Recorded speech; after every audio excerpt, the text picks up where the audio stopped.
دې نه مخکې آیاتونو کې الله تعالی د مشرکانو چې کوم معبودان باطله وو د هغې متعلق خبره ذکر شوله چې د معبودان باطله نه د کافرانو دې ته نه نفع وررسولی شي او نه ته نقصان دفع کولی شي. نو په دې اعتبار سره به مشرکین مکه او کافرانو د رسول الله صلی الله علیه وسلم مخالفت کو او وی به چې الله تعالی د خپل نبی چې کوم دی مدد نه کوي. دا خبره به کوله چې الله تعالی د خپل پیغمبر مدد نه کوي. نو الله تعالی په دې آیات کې چې کوم دی دا خبره ظاهري چې کو تاسو مړ کېږئ د غسین نه مړ شئ، خو بیا الله تعالی د خپل پیغمبر مدد به خامخا کوي ځکه پیغمبر سره د مدد وعده الله تعالی کړی ده.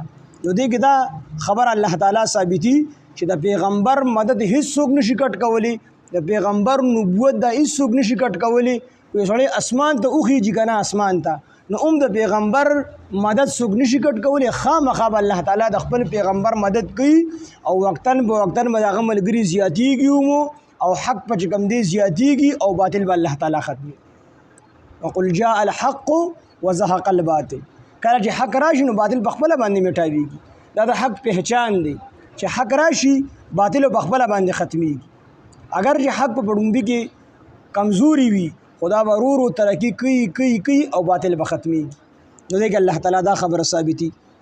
نو اسمان طرف ته دی یو پړی اوچت کی اسمان طرف ته او په دې پړی باندې دی بره اوخیږي. مطلب دا دی چې دی دا پړی اوچت کی بر اسمان طرف ته او الله طرف ته ور ورسیږي او الته کې د الله تعالی د پیغمبر د نبوت کټ کی. یو مطلب دا دی. نو دا خبره خو محاله دی بر رسیدلی نشي، د پیغمبر نبوت کټ کولی نشي. دویم مطلب دا دی چې دی په دې پړی باندې بر ور ورسی او الله تعالی د وشي د خپل پیغمبر مدد مکوه. دا الله تعالی یو امر محال ذکر کړل دی.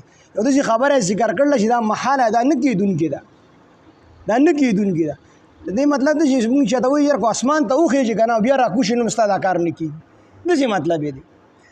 نو کو دې اسمان ته وخیږي نو د پیغمبر نبوت نشي کټ کولی. کو اسمان ته وبره باندې ور وخیږي او د پیغمبر هغه مدد چې الله ته وشي دا مدد مکوه، نو دا نشي کېدلی، دا نشي کېدلی.